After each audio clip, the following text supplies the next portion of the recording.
De repente, num lugar onde jamais havia estado antes, o rapaz notou que seu cavalo parava. Aqui existe vida, respondeu o rapaz ao alquimista. Não conheço a linguagem do deserto, mas meu cavalo conhece a linguagem da vida. Desmontaram. O alquimista não disse nada. Começou a olhar as pedras, caminhando devagar. De repente, ele parou e abaixou-se com todo cuidado. Havia um buraco no chão, entre as pedras. O alquimista enfiou a mão dentro do buraco e depois enfiou o braço até o ombro. Alguma coisa se mexeu lá dentro e os olhos do alquimista, ele só podia ver os olhos, se encolheram de esforço e tensão. O braço parecia lutar com o que estava dentro do buraco, mas num salto que assustou o rapaz, o alquimista retirou o braço e ficou imediatamente de pé. Sua mão trazia uma serpente agarrada pelo rabo. O rapaz também deu um salto, só que para trás. A cobra debatia-se sem cessar, emitindo ruídos e silvos que feriam o silêncio do deserto. Era uma naja, cujo veneno podia matar um homem em poucos minutos. Cuidado com o veneno, chegou a pensar o rapaz, mas o alquimista havia colocado a mão no buraco e já devia ter sido mordido. Seu rosto, porém, estava tranquilo. O alquimista tem 200 anos, havia falado inglês. Já devia saber como lidar com as cobras no deserto. O rapaz viu quando seu companheiro foi até o cavalo e puxou a longa espada em forma de meia-lua. Com ela, traçou um círculo no chão e colocou a cobra no meio. O animal aquietou-se imediatamente. Pode ficar tranquilo, disse o alquimista. Ela não vai sair daqui. E você descobriu a vida no deserto, o sinal que eu estava precisando. Por que isso era tão importante? Porque as pirâmides estão cercadas de deserto. O rapaz não queria ouvir falar nas pirâmides. Seu coração estava pesado e triste desde a noite anterior, porque seguir em busca do seu tesouro significava ter que abandonar Fátima. Vou guiá-lo pelo deserto, falou o alquimista. Quero ficar no oásis, respondeu o rapaz. Já encontrei Fátima e ela, para mim, vale mais que o tesouro. Fátima é uma mulher do deserto, disse o alquimista. Sabe que os homens devem partir. Sabe que os homens devem partir para poderem voltar. Ela já encontrou seu tesouro. Você agora espera que você encontre o que busca. E se eu resolver ficar? Será o conselheiro do oásis. Tem ouro suficiente para comprar muitas ovelhas e muitos camelos. Vai casar-se com Fátima e viverão felizes o primeiro ano. Aprenderá a amar o deserto e vai conhecer cada uma das 50.000 tamareiras. Perceberá como elas crescem, mostrando um mundo que muda sempre. E irá cada vez entender mais os sinais, porque o deserto é um mestre melhor que todos os mestres. No segundo ano, você se lembrará que existe um tesouro. Os sinais começarão a falar insistentemente sobre isso, e você tentará ignorá-los. Usará seu conhecimento apenas para o bem-estar do oásis e de seus habitantes. Os chefes tribais lhe agradecerão por isso. Os seus camelos lhe trarão riqueza e poder. No terceiro ano, os sinais continuarão a falar sobre o seu tesouro e a sua lenda pessoal. Você vai ficar noites e noites andando pelo oásis, e Fátima será uma mulher triste, porque fez com que seu caminho fosse interrompido. Mas você lhe dará amor e será correspondido. Você vai se lembrar que ela jamais pediu que ficasse, porque uma mulher do deserto sabe esperar seu homem. Por isso não vai culpá-la, mas vai andar muitas noites pelas areias do deserto e por entre as tamareiras, pensando que talvez pudesse ter ido adiante, ter confiado mais no seu amor por Fátima, porque o que o manteve no oásis foi o seu próprio medo de não voltar nunca. E a essa altura os sinais lhe indicarão que seu tesouro está enterrado para sempre. No quarto ano, os sinais o abandonarão, porque você não quis ouvi-los.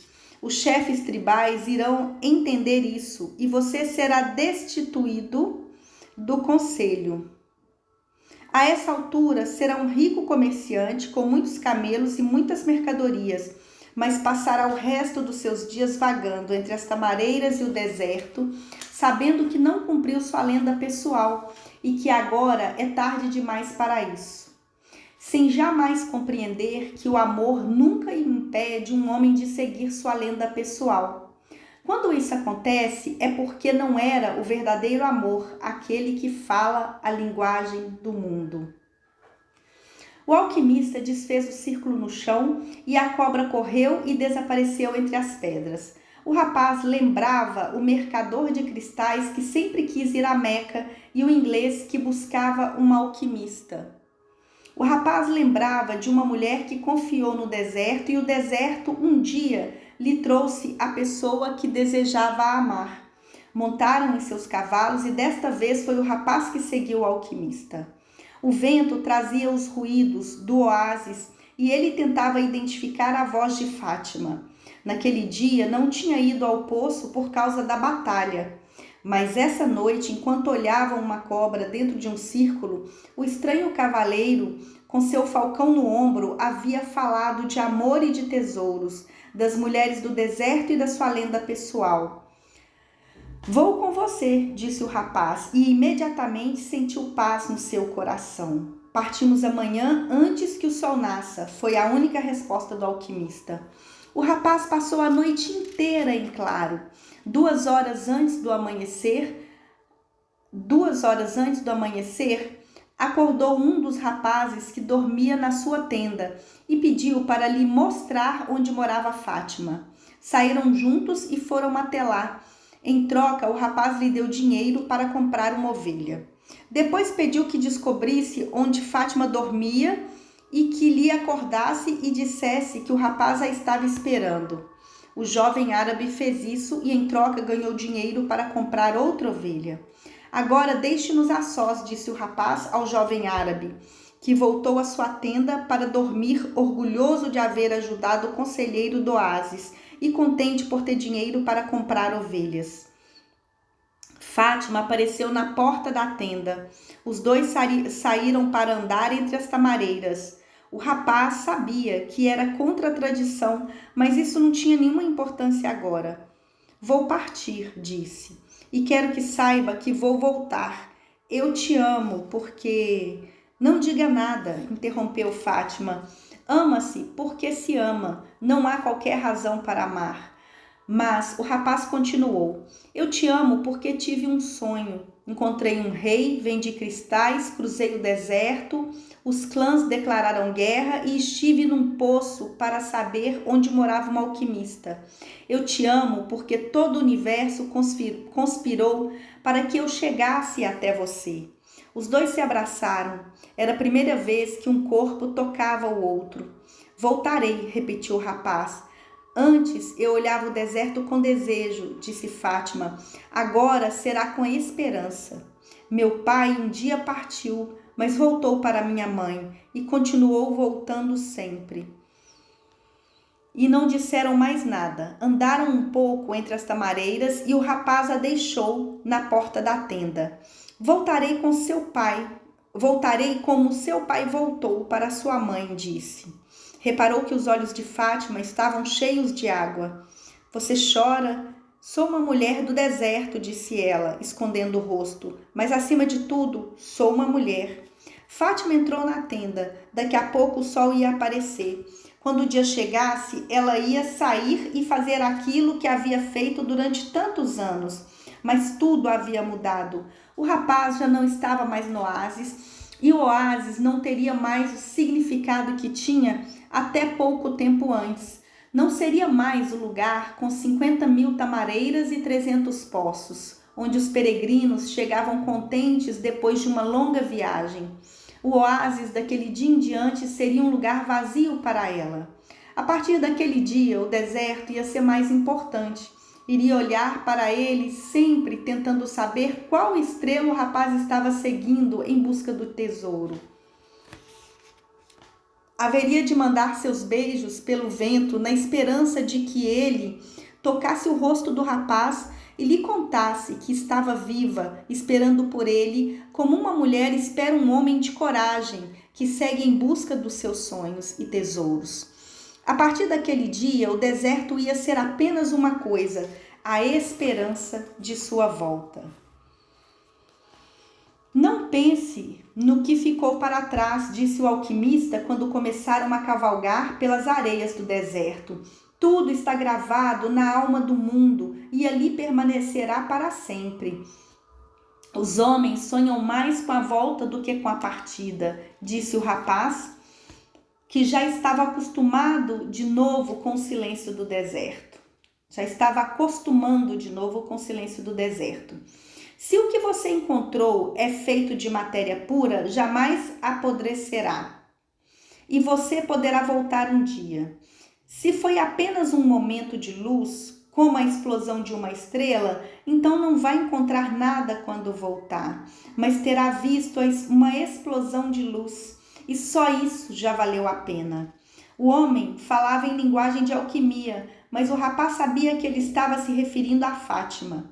Era difícil não pensar no que havia ficado para trás.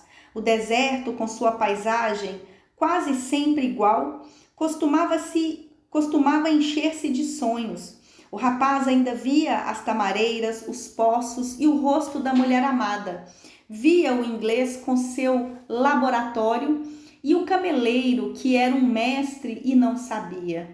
Talvez o alquimista jamais tenha amado, pensou o rapaz. O alquimista cavalgava na frente, com o falcão nos ombros. O falcão conhecia bem a linguagem do deserto, e quando paravam, ele saía do ombro do alquimista e voava em busca de alimento. No primeiro dia trouxe uma lebre, no segundo dia trouxe 2 pássaros.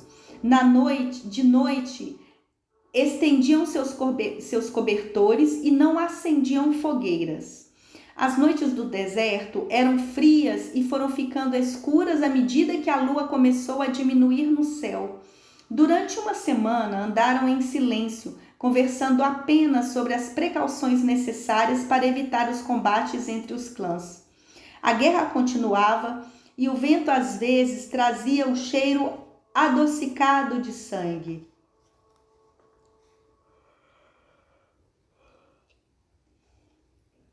Alguma batalha havia sido travada por perto, e o vento recordava ao rapaz que havia a linguagem dos sinais, sempre pronta para mostrar o que seus olhos não conseguiam ver.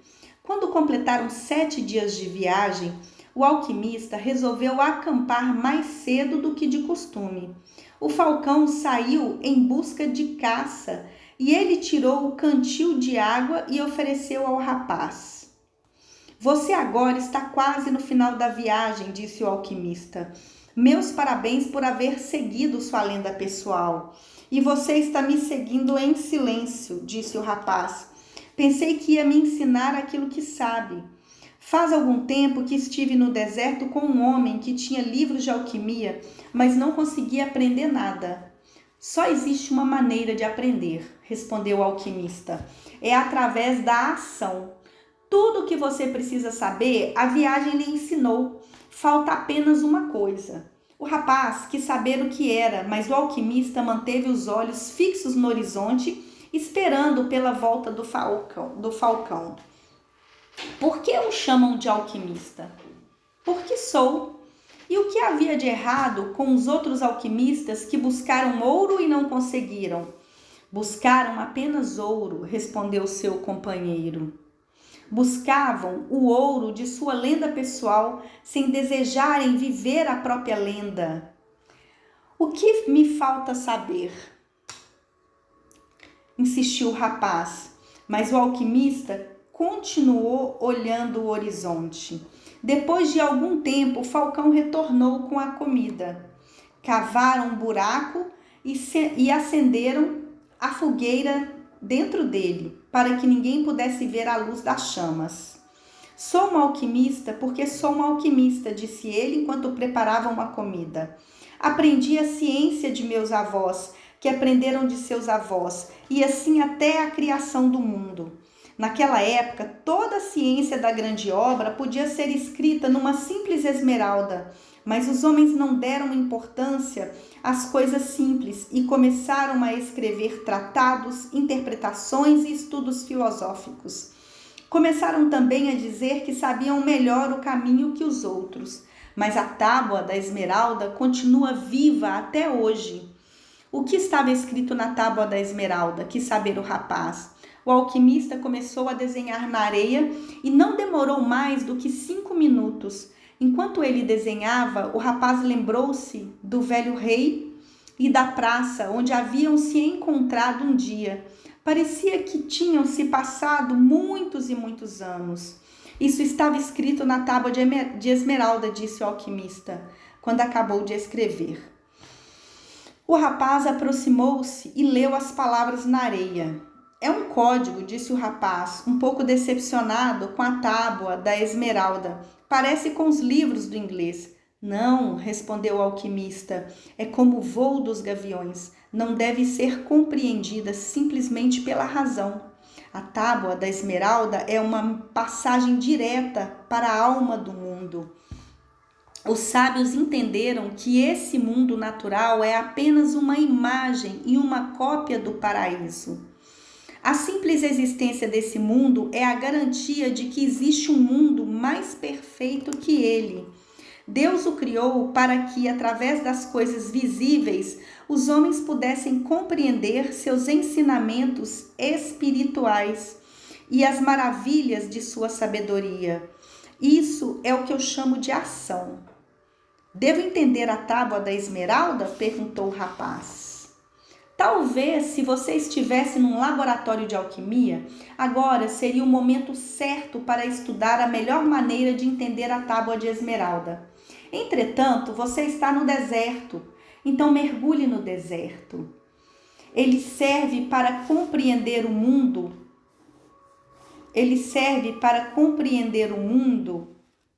Tanto como qualquer outra coisa sobre a face da terra.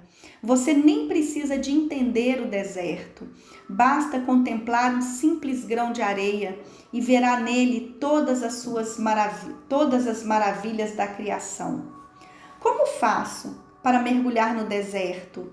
Escute seu coração.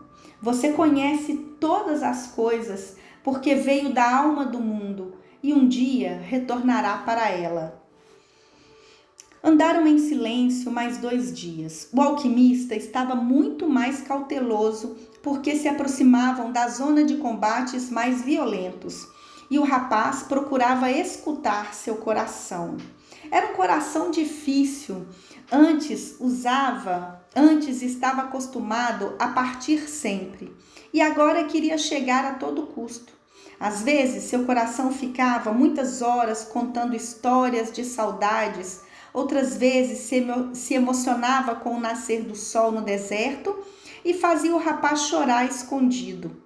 O coração batia mais rápido quando falava para o rapaz sobre o tesouro e ficava mais vagaroso quando os olhos do rapaz se perdiam no horizonte sem fim do deserto. Mas nunca estava em silêncio, mesmo que o rapaz não trocasse uma palavra com o alquimista. Por que temos que escutar o coração? Perguntou o rapaz quando acamparam aquele dia. Porque onde ele estiver é onde estará o seu tesouro. Meu coração é agitado, disse o rapaz. Tem sonhos, se emociona e está apaixonado por uma mulher do deserto. Ele me pede coisas e não me deixa dormir muitas noites quando penso nela. É bom, seu coração está vivo. Continue a ouvir o que ele tem para te dizer. Nos 3 dias seguintes, os dois passaram por alguns guerreiros e viram outros guerreiros no horizonte. O coração do rapaz começou a falar sobre o medo. Contava para o rapaz histórias que tinha ouvido da alma do mundo, história de homens que foram em busca de seus tesouros e jamais o encontraram. Às vezes, assustava o rapaz com o pensamento de que poderia não conseguir o tesouro ou poderia morrer no deserto. Outras vezes dizia para o rapaz que já estava satisfeito, que já havia encontrado um amor e muitas moedas de ouro. Meu coração é traiçoeiro, disse o rapaz ao alquimista, quando eles pararam para descansar um pouco os cavalos. Não quer que eu continue. Isso é bom, respondeu o alquimista. Prova que seu coração está vivo. É natural ter medo de trocar por um sonho tudo aquilo que já conseguiu. Então, para que devo escutar meu coração? Porque você não vai conseguir jamais mantê-lo calado. E mesmo que finja não escutar o que ele diz, ele estará dentro do seu peito, repetindo sempre o que pensa sobre a vida e sobre o mundo. Mesmo que ele seja traiçoeiro, a traição é o golpe que você não espera. Se você conhecer bem seu coração, ele jamais conseguirá isso, porque você conhecerá seus sonhos e seus desejos e saberá lidar com eles. Ninguém consegue fugir do seu coração. Por isso é melhor escutar o que ele fala, para que jamais venha um golpe que você não espera. O rapaz continuou a escutar seu coração enquanto caminhavam pelo deserto. Passou a conhecer suas artimanhas, seus truques e passou a aceitá-lo como era. Então o rapaz deixou de ter medo e deixou de ter vontade de voltar, porque certa tarde o seu coração lhe disse que estava contente. Mesmo que eu reclame um pouco, dizia seu coração, é porque sou um coração de homem, e os corações de homem são assim. Têm medo de realizar seus maiores sonhos porque acham que não o merecem ou não vão consegui-los. Nós, os corações, morremos de medo só de pensar em amores que partiram para sempre, em momentos que poderiam ter sido bons e que não foram, em tesouros que poderiam ter sido descobertos e ficaram para sempre escondidos na areia. Porque quando isso acontece, terminamos sofrendo muito. Meu coração tem medo de sofrer, disse o rapaz para o alquimista uma noite em que olhavam o céu sem lua. Diga para ele que o medo de sofrer é pior do que o próprio sofrimento e que nenhum coração jamais sofreu quando foi em busca de seus sonhos, porque cada momento de busca é um momento de encontro com Deus e com a eternidade. Cada momento de busca é um momento de encontro, disse o rapaz ao seu coração.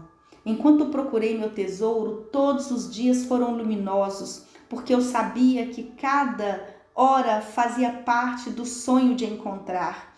Enquanto procurei este meu tesouro, descobri no caminho coisas que jamais teria sonhado encontrar, se não tivesse tido a coragem de tentar coisas impossíveis aos pastores. Então, seu coração ficou quieto por uma tarde inteira. De noite, o rapaz dormiu tranquilo e, quando acordou, o seu coração começou a lhe contar as coisas da alma do mundo. Disse que todo homem feliz era um homem que trazia dentro de si. Disse que todo homem feliz era um homem que trazia Deus dentro de si. E que a felicidade poderia ser encontrada num simples grão de areia do deserto, como o alquimista havia falado. Porque um grão de areia é um modelo da criação e o universo demorou milhares de milhões de anos para criá-lo. Cada homem na face da terra tem um tesouro que está esperando por ele, disse seu coração. Nós, os corações, costumamos falar pouco destes tesouros, porque os homens já não querem mais encontrá-los. Só falamos deles para as crianças. Depois deixamos que a vida encaminhe cada uma em direção ao seu destino. Mas, infelizmente, poucos seguem o seu caminho que lhes está traçado e que é o caminho da lenda pessoal e da felicidade. Acham o mundo uma coisa ameaçadora e por causa disso o mundo se torna uma coisa ameaçadora. Então nós, os corações, vamos falando cada vez mais baixo, mas não nos calamos nunca. E torcemos para que as nossas palavras não sejam ouvidas, Não queremos que os homens sofram porque não seguiram seus corações. Por que os corações não contam aos homens que devem continuar seguindo os seus sonhos? Perguntou o rapaz ao alquimista. Porque nesse caso, o coração é o que sofre mais e os corações não gostam de sofrer. O rapaz entendeu seu coração a partir daquele dia. Pediu que nunca mais o deixasse. Pediu que quando estivesse longe de seus sonhos, o coração o apertasse no peito e desse o sinal de alarme. O rapaz jurou que sempre que escutasse esse sinal, também o seguiria.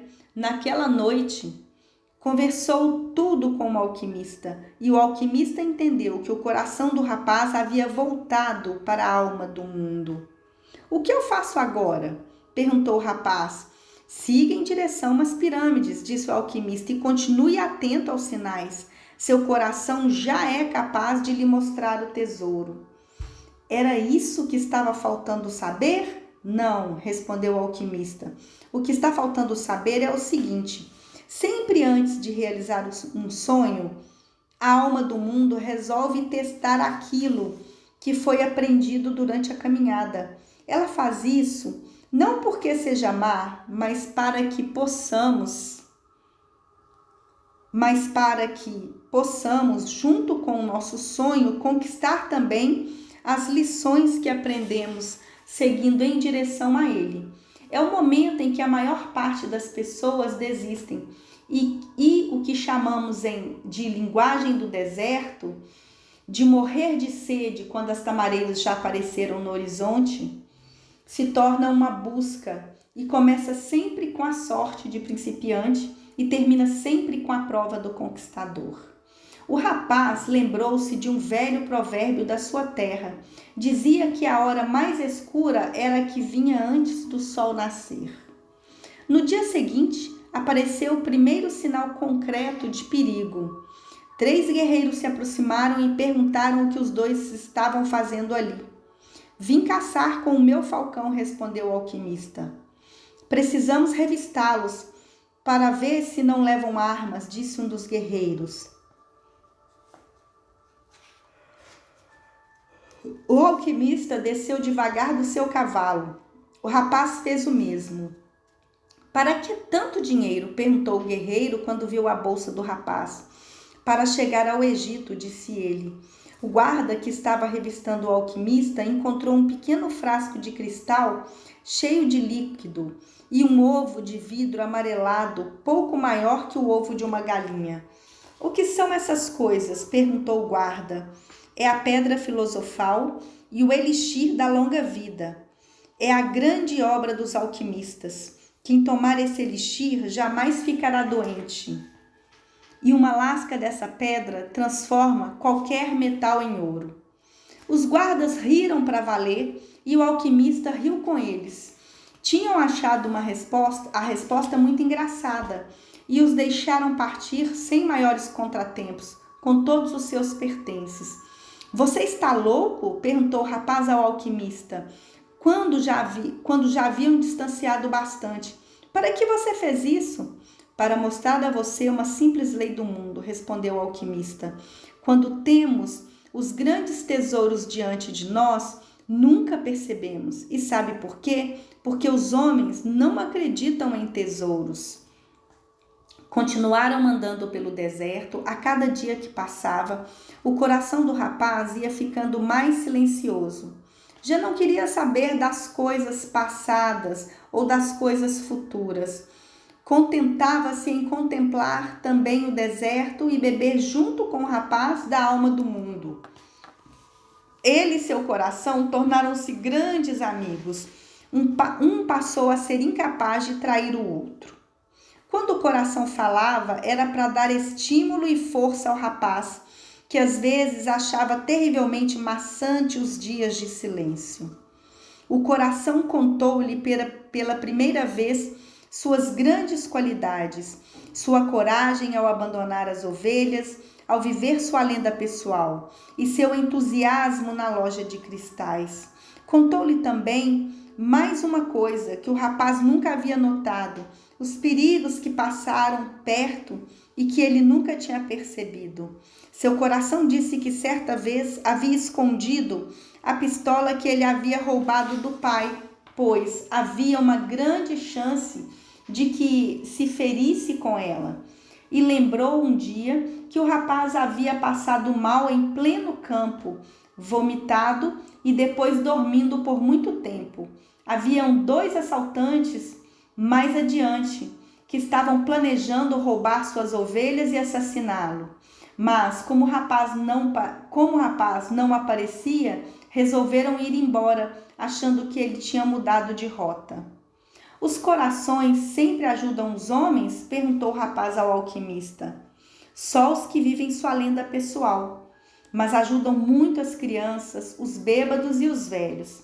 Quer dizer então que não há perigo?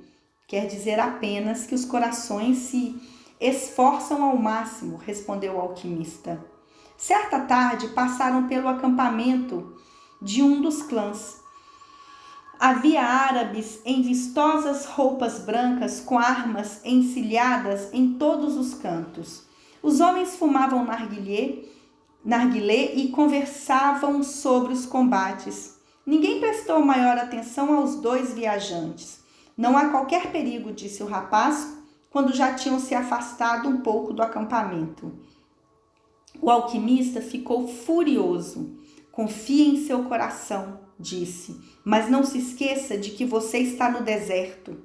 Quando os homens estão em guerra, a alma do mundo também sente os gritos de combate. Ninguém deixa de sofrer as consequências de cada coisa que se passa debaixo do sol. Tudo é uma coisa única, pensou o rapaz. E como o deserto quisesse mostrar que o velho alquimista estava certo, 2 cavaleiros surgiram por detrás dos viajantes.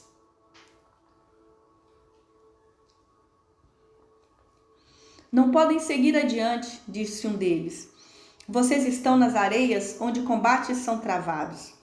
Não vou muito longe, respondeu o alquimista, olhando fundo nos olhos dos guerreiros.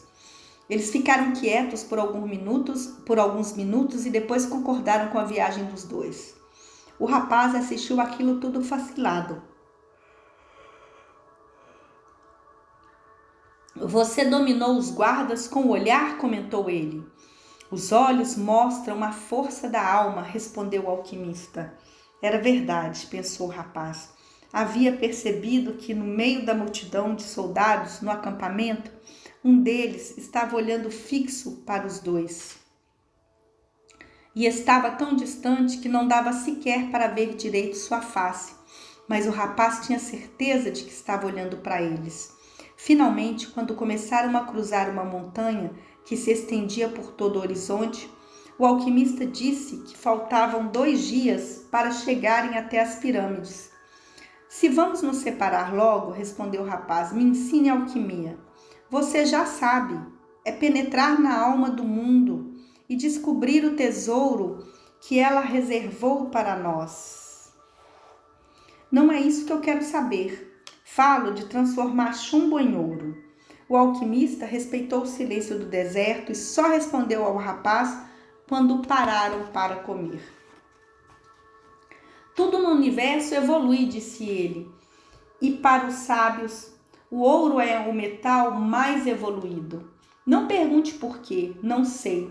Sei apenas que a tradição está sempre certa.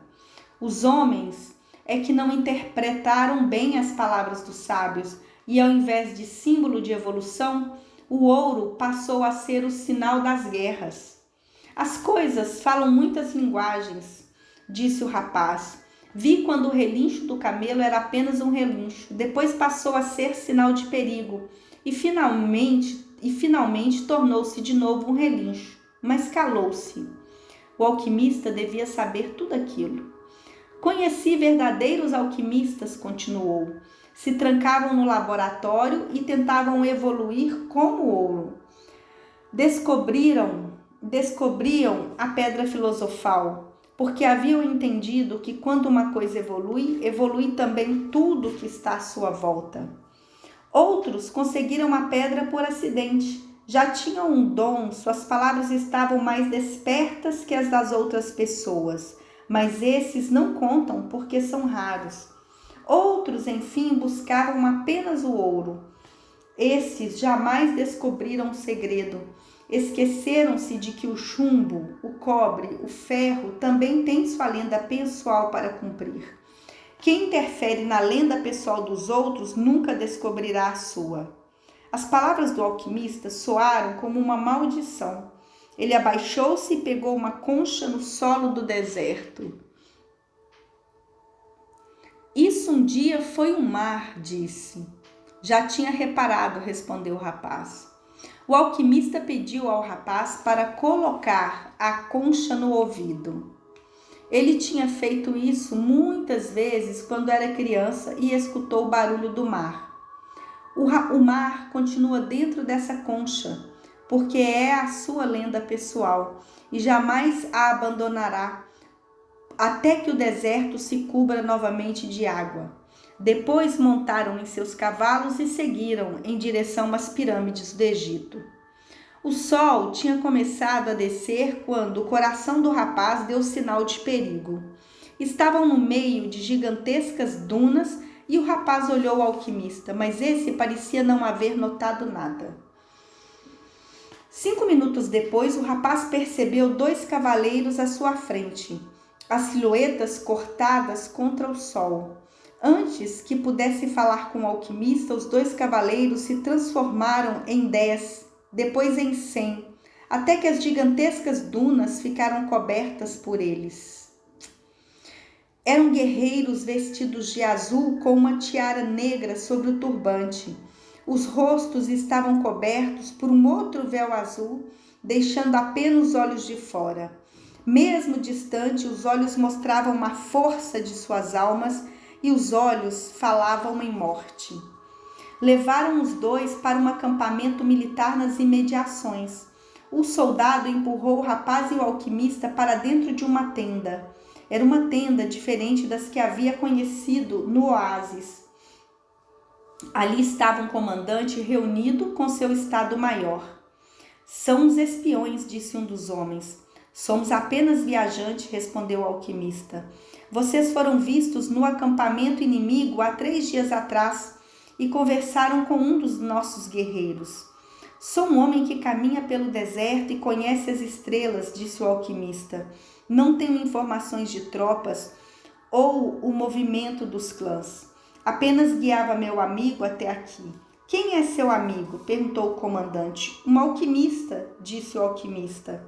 Conhece os poderes da natureza e deseja mostrar ao comandante sua capacidade extraordinária. O rapaz ouvia em silêncio e com medo. O que faz um estrangeiro numa terra estrangeira? Disse outro homem. Trouxe dinheiro para oferecer o seu clã, respondeu o alquimista. Antes que o rapaz dissesse qualquer palavra, e pegando a bolsa do rapaz, entregou as moedas de ouro ao general. O árabe aceitou em silêncio. Dava para comprar muitas armas. O que é um alquimista? Perguntou finalmente. Um homem que conhece a natureza e o mundo. Se ele quisesse, destruía esse acampamento apenas com a força do vento. Os homens riram. Estavam acostumados com a força da guerra, e o vento não detém um golpe mortal. Dentro do peito de cada um, porém, seus corações apertaram. Eram homens do deserto e tinham medo dos feiticeiros. Quero ver, disse o general. Precisamos de 3 dias, respondeu o alquimista, e ele vai se transformar em vento, apenas para mostrar a força do seu poder. Se não conseguir, nós lhes oferecemos humildemente nossas vidas, pela honra do seu clã. Não pode me oferecer o que já é meu, disse arrogante o general, mas concedeu os 3 dias aos viajantes. O rapaz estava paralisado de terror. Saiu da tenda porque o alquimista lhe segurou os braços.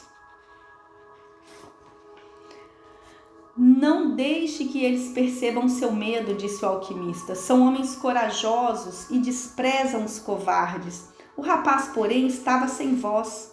Só conseguiu falar depois de algum tempo, enquanto caminhavam pelo meio do acampamento.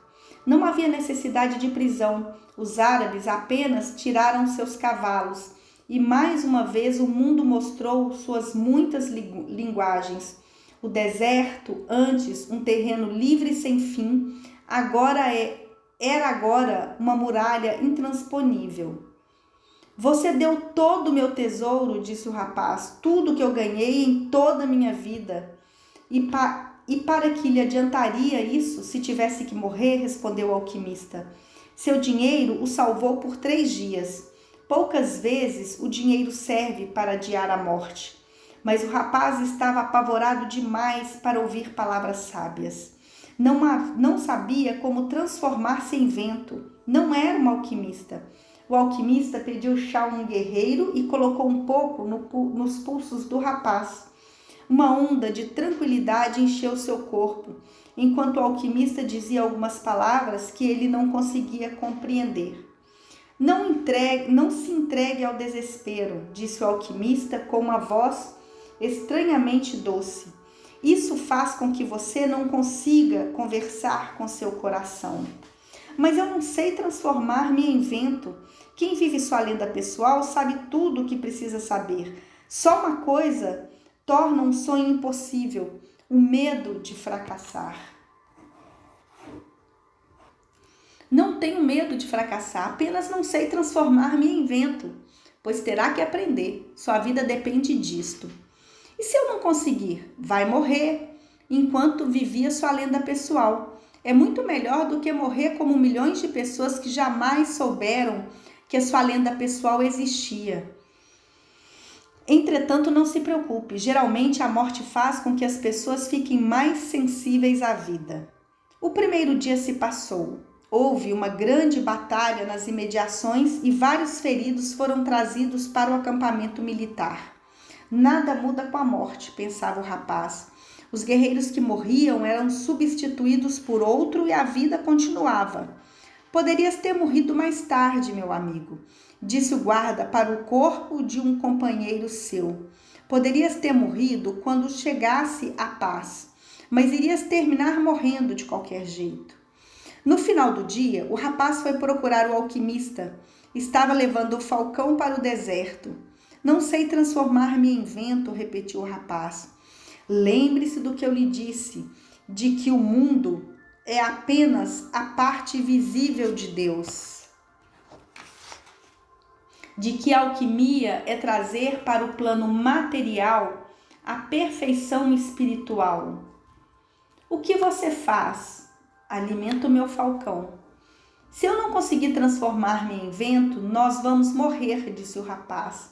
Para que alimentar o falcão? Quem vai morrer é você, disse o alquimista. Eu sei transformar-me em vento. No segundo dia, o rapaz foi para o alto de uma rocha que ficava perto do acampamento. As sentinelas o deixaram passar. Já ouviram falar do bruxo que se transformava em vento e não queriam chegar perto dele. Além disso, o deserto era uma grande e intransponível muralha. Ficou o resto da tarde do segundo dia olhando o deserto. Escutou seu coração e o deserto escutou seu medo. Ambos falavam uma mesma língua. No terceiro dia, o general reuniu-se com os principais comandantes. Vamos ver o garoto que se transforma em vento, disse o general ao alquimista. Vamos ver, respondeu o alquimista. O rapaz nos conduziu até o lugar onde havia estado no dia anterior. Então pediu que todos se sentassem. Vai demorar um pouco, disse o rapaz. Não temos pressa, respondeu o general. Somos homens do deserto. O rapaz começou a olhar o horizonte à sua frente. Haviam montanhas ao longe, haviam dunas, rochas e plantas rasteiras que insistiam em viver onde a sobrevivência era impossível. Ali estava o deserto que ele havia percorrido durante tantos meses e que, mesmo assim, só conhecia uma parte muito pequena. Nessa pequena parte, ele havia encontrado ingleses, caravanas, guerras de clãs e um oásis com 50.000 tamareiras e 300 poços. O que você quer aqui hoje? Perguntou o deserto. Já não nos contemplamos o suficiente ontem? Em algum ponto você guarda a pessoa que eu amo, disse o rapaz. Então, quando olho suas areias, contemplo ela também. Quero voltar a ela e preciso de sua ajuda para transformar-me em vento. O que é o amor? Perguntou o deserto. O amor é quando o falcão voa sobre suas areias, porque para ele você é um campo verde e ele nunca voltou sem caça. Ele conhece suas rochas, suas dunas e suas montanhas, e você é generoso com ele. O bico do falcão tira pedaços de mim, disse o deserto. Durante anos eu cultivo sua caça, alimento com a pouca água que tenho, mostro onde está a comida, e um dia desce o falcão do céu, justamente quando eu ia sentir o carinho da caça sobre minhas areias. Ele carrega aquilo que eu criei. Mas foi para isso que você criou a caça, respondeu o rapaz, para alimentar o falcão. E o falcão alimentará o homem, e o homem então alimentará um dia tuas areias, de onde a caça tornará a surgir. Assim move-se o mundo. É isto o amor? É isto o amor. É o que faz a caça transformar-se em falcão, o falcão em homem e o homem de novo em deserto. É isso que faz o chumbo transformar-se em ouro e o ouro voltar a esconder-se sob a terra. Não entendo suas palavras, disse o deserto. Então entenda que em algum lugar de suas areias uma mulher me espera e para isso tenho que transformar-me em vento. O deserto ficou em silêncio por alguns instantes. Eu lhe dou minhas areias para que o vento possa soprar, mas sozinho não posso fazer nada. Peça ajuda ao vento. Uma pequena brisa começou a soprar. Os comandantes olhavam o rapaz ao longe, falando uma linguagem que eles não conheciam. O alquimista sorria. O vento chegou perto do rapaz e tocou seu rosto. Havia escutado sua conversa com o deserto, porque os ventos sempre conhecem tudo. Percorriam o mundo sem um lugar onde nascer e sem um lugar onde morrer. Me ajude, disse o rapaz ao vento. Certo dia escutei em você a voz da minha amada. Quem lhe ensinou a falar a linguagem do deserto e do vento? Meu coração, respondeu o rapaz. O vento tinha muitos nomes. Ali ele era chamado de Siroco, porque os árabes acreditavam que ele vinha das terras cobertas de água, onde habitavam homens negros. Na terra distante de onde vinha o rapaz, eles o chamavam de Levante, porque acreditavam que trazia as areias do deserto e os gritos de guerra dos mouros. Talvez num lugar mais distante dos campos de ovelhas, os homens pensassem que o vento nascia em Andaluzia, mas o vento não vinha de lugar nenhum e não ia para lugar nenhum. E por isso era mais forte que o deserto. Um dia eles poderiam plantar árvores no deserto e até mesmo criar ovelhas, mas jamais iriam conseguir dominar o vento. Você não pode ser o vento, disse o vento. Somos de naturezas diferentes. Não é verdade, disse o rapaz. Conheci os segredos da alquimia enquanto vagava o mundo com você. Tenho em mim os ventos, os desertos, os oceanos, as estrelas e tudo que foi criado no universo. Fomos feitos pela mesma mão e temos a mesma alma. Quero ser como você, penetrar todos os cantos através dos mares, tirar a areia que cobre meu tesouro, trazer para perto a voz da minha amada. Eu ouvi sua conversa com o alquimista outro dia, disse o vento. Ele falou que cada coisa tem sua lenda pessoal. As pessoas não podem se transformar em vento. Me ensine a ser vento por alguns instantes, disse o rapaz, para que possamos conversar sobre as possibilidades ilimitadas dos homens e dos ventos. O vento era curioso e aquilo era uma coisa que ele não conhecia. Gostaria de conversar sobre aquele assunto, mas não sabia como transformar homens em ventos. E olha que ele conhecia tanta coisa, construía desertos, afundava navios, derrubava as florestas inteiras e passeava por cidades cheias de músicas e de ruídos estranhos. Achava que era ilimitado e, no entanto, ali estava um rapaz dizendo que ainda havia mais coisas que o vento podia fazer. É isso que chamam de amor? Disse o rapaz, ao ver que o vento estava quase cedendo ao seu pedido. Quando se ama, é que se consegue ser qualquer coisa da criação. Quando se ama, não temos necessidade nenhuma de entender o que acontece, porque tudo passa a acontecer dentro de nós. E os homens podem se transformar em vento, desde que os ventos ajudem, é claro. O vento era muito orgulhoso e ficou irritado com o que o rapaz dizia. Começou a soprar com mais velocidade, levantando as areias do deserto, mas finalmente teve que reconhecer que, mesmo havendo percorrido o mundo inteiro, não sabia como transformar homens em ventos e não conhecia o amor. Enquanto eu passeava pelo mundo, notei que muitas pessoas falavam do amor olhando para o céu, disse o vento, furioso por ter que aceitar suas limitações. Talvez seja melhor perguntar ao céu. Então me ajude, disse o rapaz. Encha esse lugar de poeira para que eu possa olhar o sol sem ficar cego. O vento então soprou com muita força e o céu ficou cheio de areia, deixando apenas um disco dourado no lugar do sol. No acampamento estava ficando difícil de enxergar. Os homens do deserto já conheciam aquele vento. Chamava-se Simum e era pior que uma tempestade no mar, porque eles não conheciam o mar.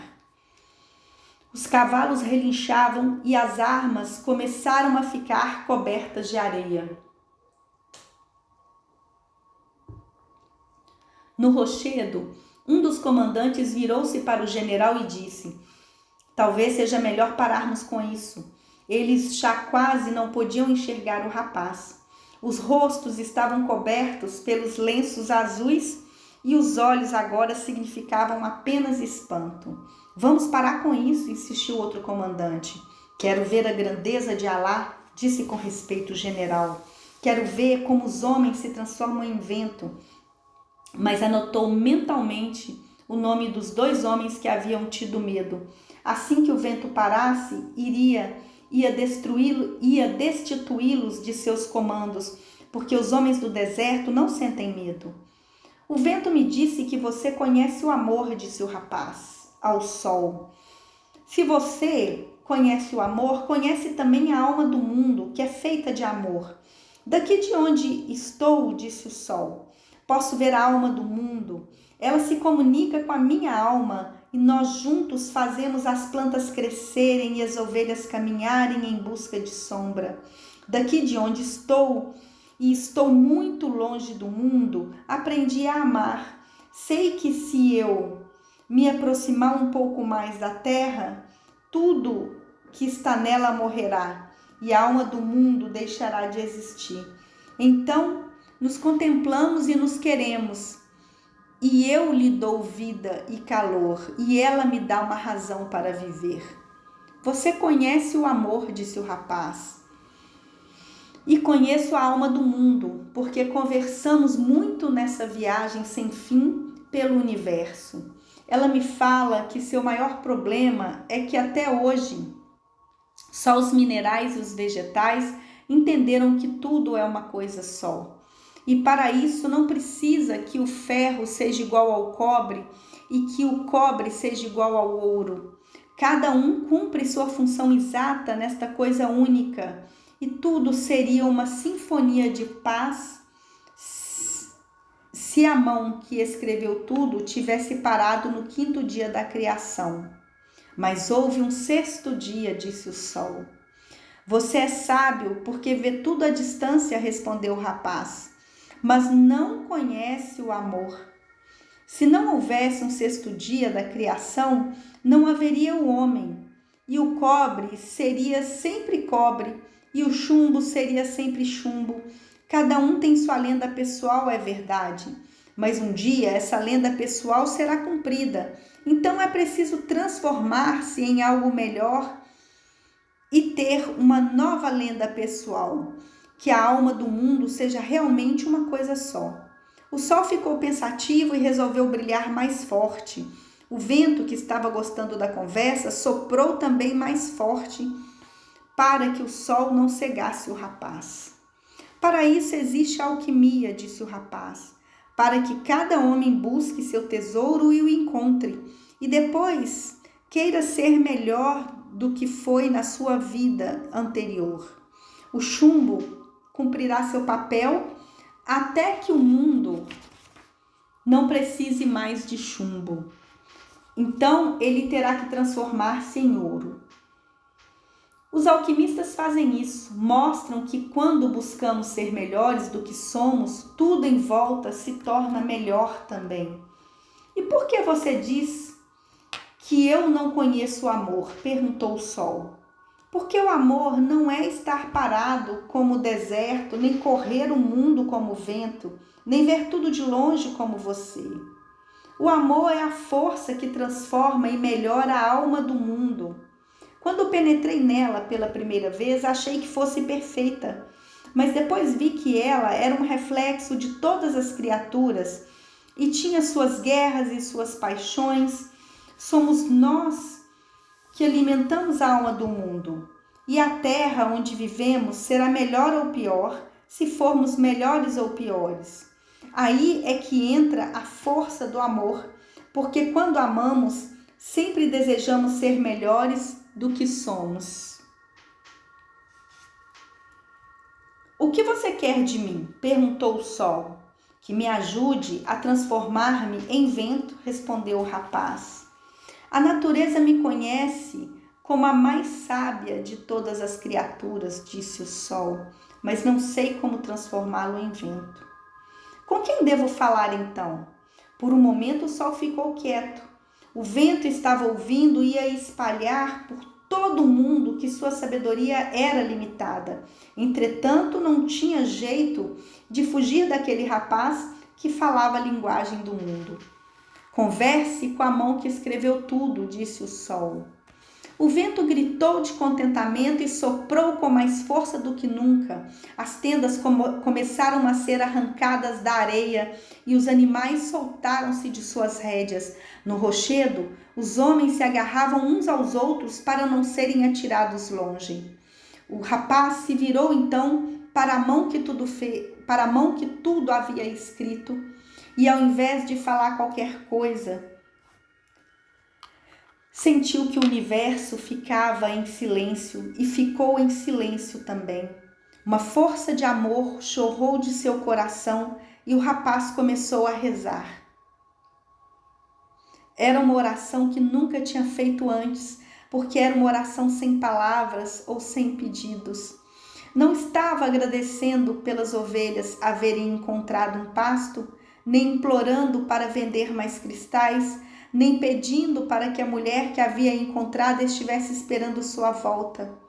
No silêncio que se seguiu, o rapaz entendeu que o deserto, o vento e o sol também buscavam os sinais que aquela mão havia escrito e procuravam cumprir seus caminhos e entender o que estava escrito numa simples esmeralda. Sabia que aqueles sinais estavam espalhados na terra e no espaço e que em sua aparência não tinham qualquer motivo ou significado. E que nem os desertos, nem os ventos, nem os sóis e nem os homens sabiam por que tinham sido criados, mas aquela mão tinha um motivo para tudo isso, e só ela era capaz de operar milagres, de transformar oceanos em desertos e homens em vento.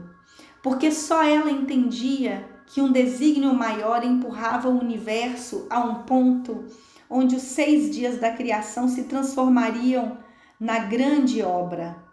E o rapaz mergulhou na alma do mundo e viu que a alma do mundo era parte da alma de Deus. e viu que a alma de Deus era a sua própria alma e que podia então realizar milagres. O Simon soprou naquele dia como jamais havia soprado. Durante muitas gerações os árabes contaram entre si a lenda de um rapaz que havia se transformado em vento, quase destruído um acampamento militar e desafiado o poder do mais importante general do deserto. Quando Simon parou de soprar, todos olharam para o lugar onde o rapaz estava. Ele não estava mais lá, estava junto a um sentinela quase coberto de areia e que vigiava o outro lado do acampamento. Os homens estavam apavorados com a bruxaria. Só 2 pessoas sorriam: o alquimista, porque tinha encontrado seu discípulo certo, e o general, porque o discípulo tinha entendido a glória de Deus. No dia seguinte, o general despediu-se do rapaz e do alquimista e pediu que uma escolta os acompanhassem até onde os dois quisessem. Caminharam o dia inteiro. Quando estava entardecendo, chegaram em frente a um mosteiro copta. O alquimista dispensou a escolta e desceu de seu cavalo. Daqui para frente você vai sozinho, disse o alquimista. São apenas 3 horas até as pirâmides. Obrigado, disse o rapaz. Você me ensinou a linguagem do mundo. Eu apenas recordei o que você já sabia. O alquimista bateu na porta do mosteiro. Um monge todo vestido de preto veio atender. Conversaram alguma coisa em copta e o alquimista convidou o rapaz para entrar. Pedi que me emprestasse um pouco a cozinha, disse ele. Foram até a cozinha do mosteiro. O alquimista acendeu o fogo e o monge trouxe um pouco de chumbo que o alquimista derreteu dentro de um vaso de ferro. Quando o chumbo tinha virado líquido, o alquimista tirou do seu saco aquele estranho ovo de vidro amarelado, raspou uma camada do tamanho de um fio de cabelo, envolveu-o em cera e atirou na panela com o chumbo. A mistura ganhou uma cor vermelha como sangue. O alquimista então tirou a panela do fogo e a deixou esfriar. Enquanto isso, conversava com um monge a respeito da guerra dos clãs. Deve durar muito, disse ele para o monge. O monge estava aborrecido, fazia tempo que as caravanas estavam paradas em Gizé, esperando que a guerra acabasse. Mas seja feita a vontade de Deus, disse o monge. Exatamente, respondeu o alquimista. Quando a panela acabou de esfriar, o monge e o rapaz olharam deslumbrados. O chumbo tinha secado na forma circular da panela, mas já não era mais chumbo, era ouro. Aprenderei a fazer isso um dia? Perguntou o rapaz. Essa foi minha lenda pessoal e não a sua, respondeu o alquimista, mas queria lhe mostrar que é possível. Caminharam de novo até a porta do convento. Ali o alquimista dividiu o disco em 4 partes. Essa é para você, disse ele, estendendo uma parte para o monge por sua generosidade com os peregrinos. Estou recebendo um pagamento além da minha generosidade, respondeu o monge. Jamais repita isso. A vida pode escutar e lhe dar menos da próxima vez. Depois aproximou-se do rapaz. Essa é para você, para pagar o que deixou com o general. O rapaz ia dizer que era muito mais do que havia deixado com o general, mas ficou quieto porque tinha ouvido o comentário do alquimista com o monge. Esta é para mim, disse o alquimista, guardando uma parte, porque tenho que voltar pelo deserto e existe uma guerra entre os clãs.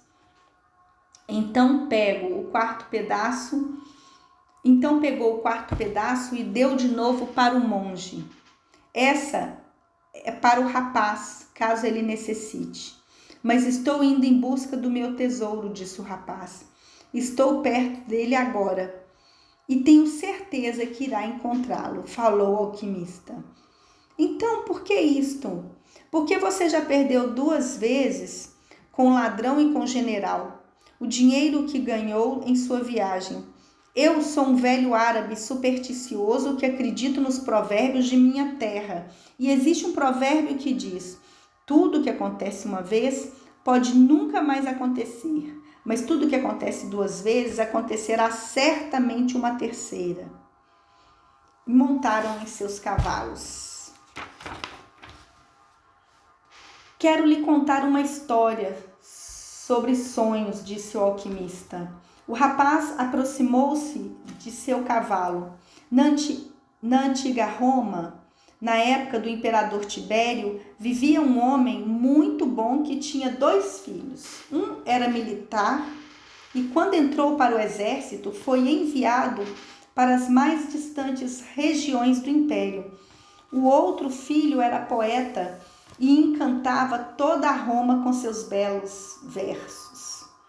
Certa noite, o velho teve um sonho. Um anjo lhe aparecia para dizer que as palavras de um de seus filhos seriam conhecidas e repetidas no mundo inteiro, por todas as gerações vindouras.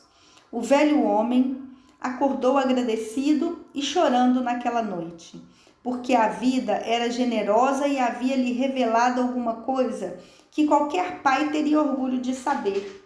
Pouco tempo depois, o velho morreu ao tentar salvar uma criança que ia ser esmagada pelas rodas de uma carruagem. Como tinha se comportado de maneira correta e justa por toda a sua vida, foi direto para o céu e encontrou-se com o anjo que havia aparecido em seu sonho. Você foi um homem bom, disse-lhe o anjo. Viveu sua existência com amor e morreu com dignidade. Posso realizar agora qualquer desejo que tenha.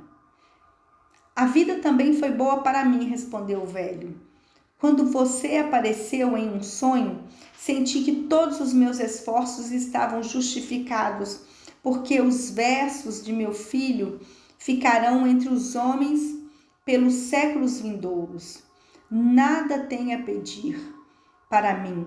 Entretanto, todo pai se orgulharia de ver a fama de alguém que ele cuidou quando criança e educou quando jovem. Gostaria de ver no futuro distante as palavras do meu filho.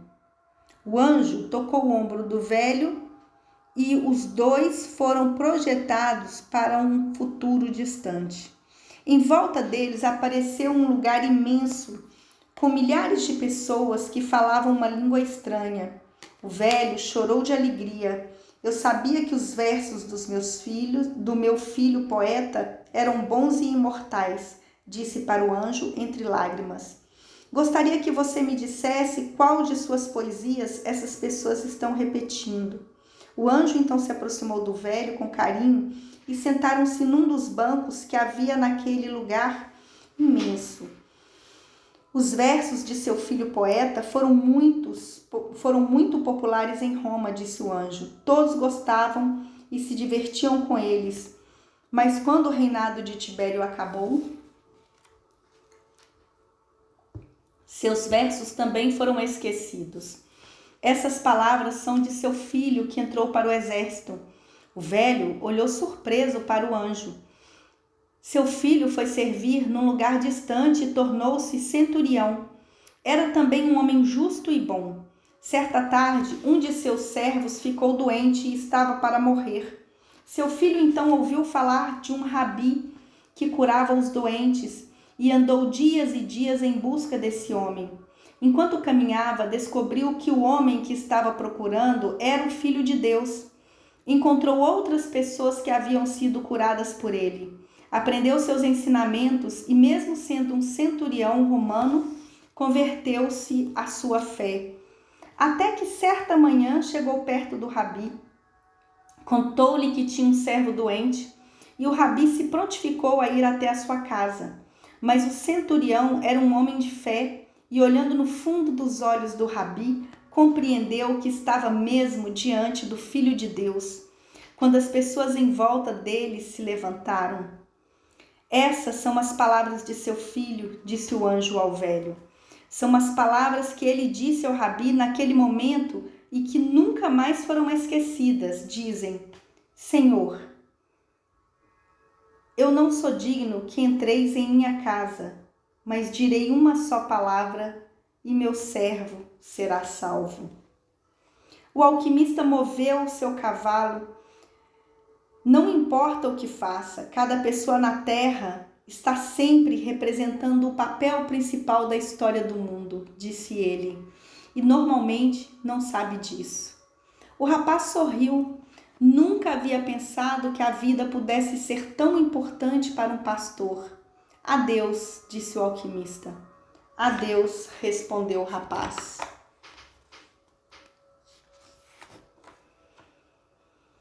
O rapaz caminhou 2h30 pelo deserto, procurando escutar atentamente o que seu coração dizia. Era ele que iria revelar o local exato onde o tesouro estava escondido.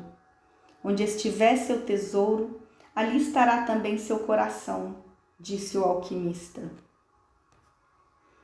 Mas seu coração falava em outras coisas. Contava com orgulho a história de um pastor que havia deixado suas ovelhas para seguir um sonho que se repetiu 2 noites. Contava da lenda pessoal e de muitos homens que fizeram isso, que foram em busca de terras distantes ou de mulheres bonitas, enfrentando os homens de sua época com seus preconceitos e conceitos. Falou durante todo aquele tempo de viagem, de descobertas, de livros e de grandes mudanças. Quando ia começar a subir uma duna, e só naquele momento foi que seu coração sussurrou ao seu ouvido: esteja atento para o lugar onde você chorar, porque neste lugar estou eu, e neste lugar está o seu tesouro. O rapaz começou a subir a duna lentamente. O céu coberto de estrelas mostrava de novo uma lua cheia.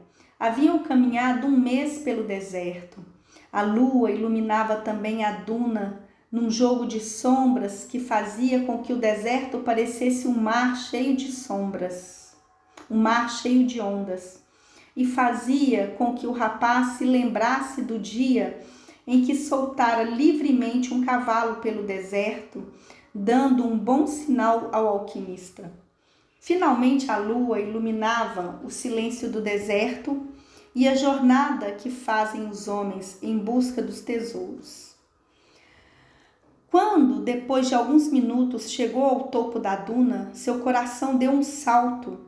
Iluminados pela luz da lua cheia e pelo branco do deserto, erguiam-se majestosas e solenes as pirâmides do Egito. O rapaz caiu de joelhos e chorou. Agradecia a Deus por haver acreditado em sua lenda pessoal e por haver encontrado certo dia um rei, um mercador, um inglês e um alquimista. Sobretudo por haver encontrado uma mulher do deserto que lhe tinha feito entender que o amor jamais vai separar o homem da sua lenda pessoal. Os muitos séculos das pirâmides do Egito contemplavam do alto o rapaz. Se ele quisesse, podia agora voltar ao oásis, pegar Fátima e viver como simples pastor de ovelha, porque o alquimista vivia no deserto, mesmo compreendendo a linguagem do mundo, mesmo sabendo transformar chumbo em ouro. Não tinha que mostrar a ninguém sua ciência e sua arte. Enquanto caminhava em direção à sua lenda pessoal, havia aprendido tudo o que precisava e havia vivido tudo o que tinha sonhado viver, mas havia chegado ao seu tesouro. E uma obra só está completa quando o objetivo é atingido. Ali, naquela duna, o rapaz havia chorado. Olhou para o chão e viu que no local onde haviam caído suas lágrimas, um escaravelho passeava. Durante o tempo que havia passado no deserto, tinha aprendido que, no Egito, os escaravelhos eram um símbolo de Deus. Ali estava mais um sinal, e o rapaz começou a cavar. Depois de lembrar-se do mercador de cristais, ninguém conseguiria ter uma pirâmide no seu quintal, mesmo que amontoasse pedras por toda a sua vida. Durante a noite inteira, o rapaz cavou no lugar marcado para encontrar nada. Do alto das pirâmides, os séculos o contemplavam em silêncio. Mas o rapaz não desistia. Cavava e cavava, lutando com o vento que muitas vezes tornava a trazer a areia de volta para o buraco. Suas mãos ficaram cansadas, depois feridas, mas o rapaz acreditava em seu coração. E seu coração dissera para cavar onde suas lágrimas caíssem. De repente, quando estava tentando tirar algumas pedras que haviam aparecido, o rapaz ouviu passos. Algumas pessoas se aproximaram dele. Estavam contra a lua e o rapaz não podia ver seus olhos nem seus rostos. "O que está fazendo aqui?" perguntou um dos vultos. O rapaz não respondeu, mas sentiu medo. Tinha agora um tesouro para desenterrar e por isso tinha medo. "Somos refugiados da guerra dos clãs", disse outro vulto. "Precisamos saber o que você esconde aí. Precisamos de dinheiro." "Não escondo nada", respondeu o rapaz, mas um dos recém-chegados agarrou-o e puxou para fora do buraco. Outro começou a revistar seus bolsos e encontraram um pedaço de ouro. "Ele tem ouro", disse um dos salteadores. A lua iluminou a face de quem o estava revisitando, e ele viu em seus olhos a morte. "Deve haver mais ouro escondido no chão", disse o outro, e obrigaram o rapaz a cavar. O rapaz continuou cavando e não havia nada. Então começaram a bater no rapaz. Espancaram o rapaz até que aparecessem no céu os primeiros raios de sol. Sua roupa ficou em frangalhos e ele sentia que a morte estava próxima. De que adianta o dinheiro se tivesse que morrer? Poucas vezes o dinheiro é capaz de livrar alguém da morte, dissera o alquimista. "Estou procurando um tesouro", gritou finalmente o rapaz, e mesmo com a boca ferida e inchada de pancadas, contou aos salteadores que havia sonhado 2 vezes com um tesouro escondido junto das pirâmides do Egito, e que parecia o chefe ficou um longo tempo em silêncio. Depois falou com um deles. "Pode deixá-lo, ele não tem mais nada. Deve ter roubado esse ouro." O rapaz caiu com o rosto na areia. 2 olhos procuraram os seus. Eram os chefes dos salteadores, mas o rapaz estava olhando as pirâmides. "Vamos embora", disse o chefe para os outros. Depois virou-se para o rapaz. "Você não vai morrer", disse. "Vai viver e aprender que o homem não pode ser tão estúpido. Aí, nesse lugar onde você está, eu também tive um sonho repetido há quase 2 anos atrás. Sonhei que devia ir até os campos da Espanha, buscar uma igreja em ruínas, onde os pastores costumavam dormir em suas ovelhas, e que tinha um sicômoro crescendo dentro da sacristia. E se eu cavasse na raiz desse sicômoro, haveria de encontrar um tesouro escondido. Mas não sou estúpido de cruzar um deserto só porque tive um sonho repetido." Depois foi embora. O rapaz levantou-se com dificuldade e olhou mais uma vez para as pirâmides. As pirâmides sorriram para ele e ele sorriu de volta, com o coração repleto de felicidade. Havia encontrado o tesouro.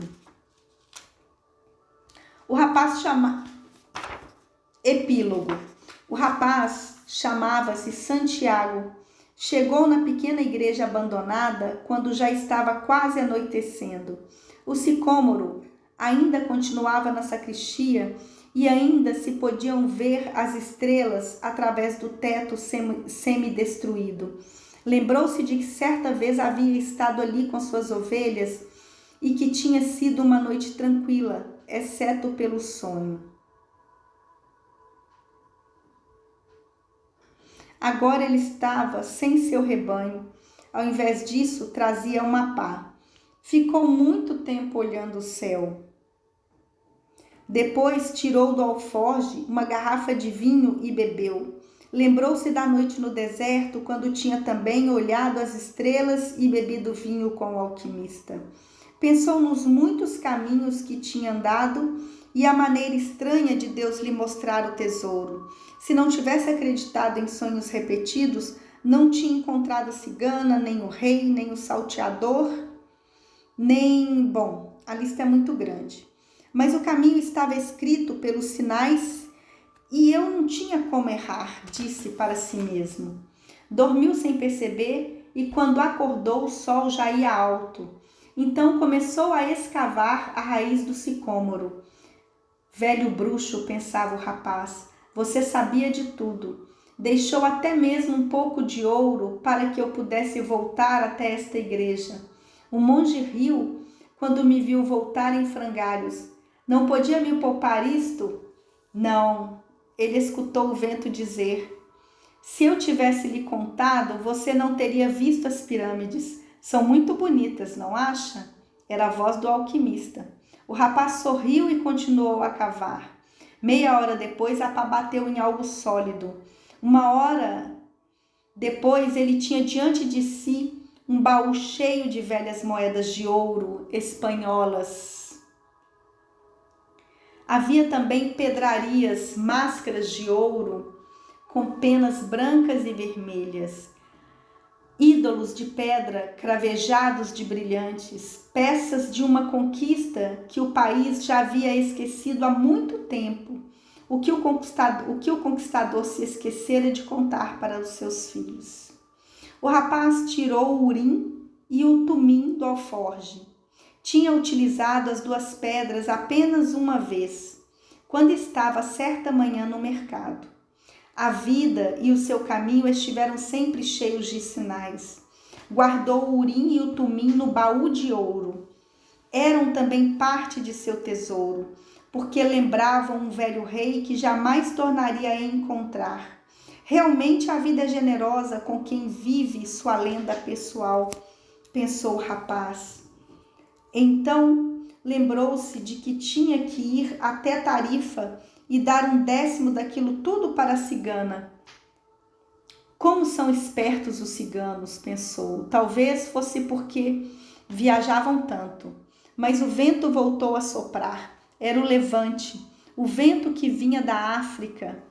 Não trazia o cheiro do deserto, nem a ameaça de invasão dos mouros. Ao invés disso, trazia um perfume que ele conhecia bem e o som de um beijo, que veio vindo devagar até chegar e parar em seus lábios.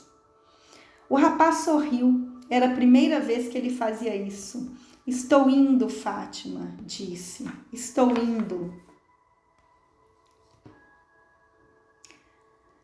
Paulo Coelho nasceu no Rio de Janeiro em 1947. Aos 23 anos, depois de um curto período como diretor e autor teatral, resolveu dedicar-se inteiramente à música e ao jornalismo. Editou em 1972 a revista 2001, que retratava o estilo de vida dos anos 70. Também, a partir desta data, iniciou seus estudos sobre magia e ocultismo, que o levaram a ingressar em diversas ordens e participar de seminários em todo o mundo. Como compositor, foi responsável por vários sucessos de Raul Seixas. Eu nasci há 10 mil anos atrás, Al Capone, e com Rita Lee, esse tal de rock and roll, arrombou a festa número 1 e 2. Elis Regina, Me Deixas Louca, Maria Bethânia Guita, entre outros.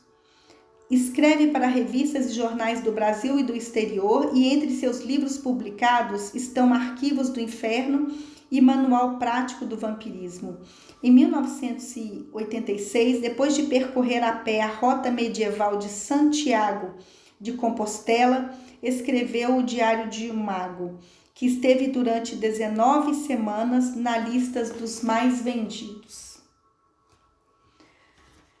Eu espero que você tenha gostado, você que me ouviu, que esse livro maravilhoso tenha sido útil para você.